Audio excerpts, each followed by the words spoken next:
èmi kó tó di pé mo mention apps ó yẹ kí n lè mention ilé ó fẹ́ pẹ́ ní first round this is another thing tó lè lò again ó ní pé wàá sí ẹ̀mí lọ báyìí wàá wá mí kanlẹ̀ tó bá ṣe bẹ́ẹ̀ ó máa dá padà yes ó máa dá padà òun làwọn olóyìnbó ń pè ní deep breath wàá take a deep breath wàá sí ẹ̀mí wàá wá dá ẹ̀mí yẹn padà yes but too much of everything ó ṣe kí ni is bad another thing tí wọ́n lè lò ó fẹ́ pẹ́ ní first round another thing tí wọ́n tẹ̀ lè lò ó ní àwọn spray àwọn cream àwọn gel tí wọ́n fi ń treat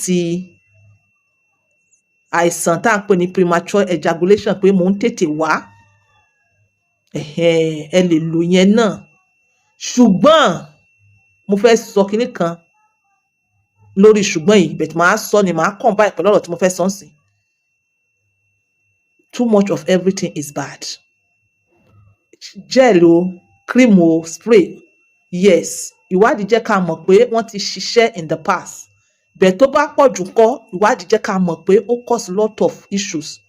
ẹ listen ẹ máa gbọ́n sí another thing tẹ́ tún lè lò òun ni rọ́bà dáàbòbò ọ̀pọ̀lọpọ̀ náà ló jẹ́rìí sí ló mọ̀ pé tó bá jẹ́ pé òun tètè wá bí 1 second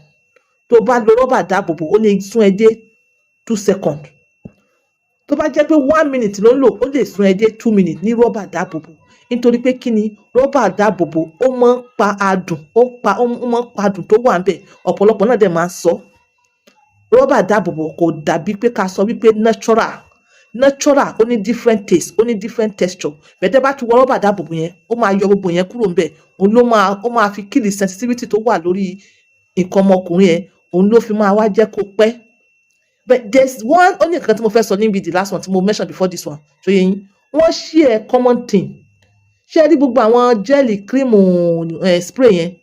àti rọ́bà dáàbòbò yìí wọ́n ní certain chemical kan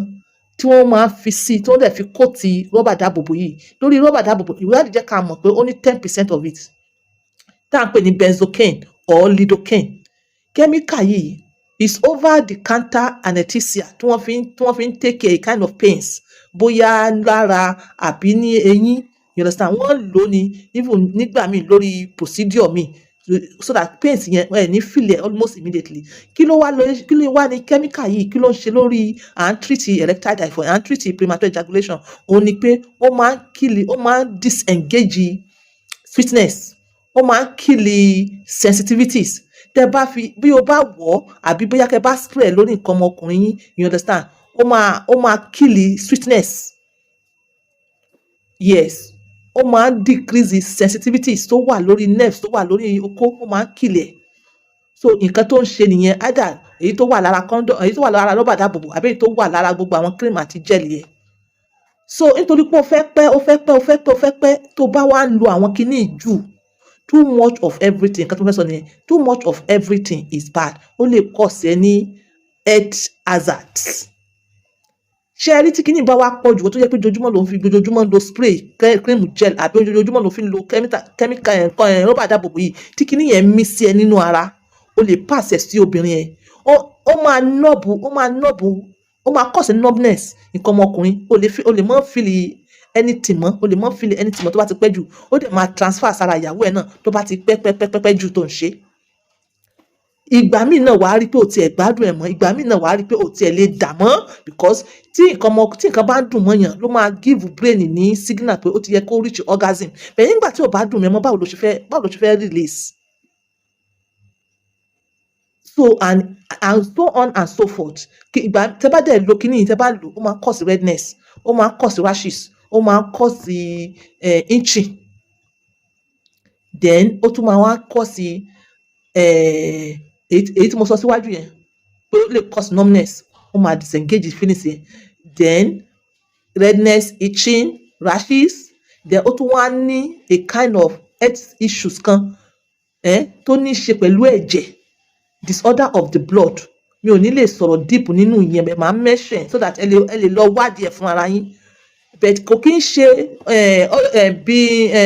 benzocaine yìí nìkan ló cause kíní yìí o. Yes, àwọn other antibiotics tẹ́ bá ti ń lò jù, then even a kind of chloroquine tẹ́ bá ti ń misuse ẹ̀ jù, ó lè cause health problem yìí tí wọ́n ń pè ní methemoglobinemia. So yẹn is a disorder of the blood tó jẹ́ wípé ó ní ṣe pẹ̀lú oxygen distributing and transporting nínú bloodstream. Mi ò ní sọ jù báyẹn lọ. Kíní yìí dẹ̀ ni ó lè attack heart, ó lè cause stiffness of the body and so on and so forth. So gbogbo nǹkan tó bá ti dùn jù ó máa ní kíni, ó ní disadvantage. Ṣé nítorí pé ó fẹ́ last wàá wá máa sábà máa lo irú this particular thing tó ní irú chemical yìí every time. O rí pé tó bá bẹ̀rù títara rẹ̀ ìyàwó ẹ̀ ńkọ́? You understand? Ní tèmi láfikún,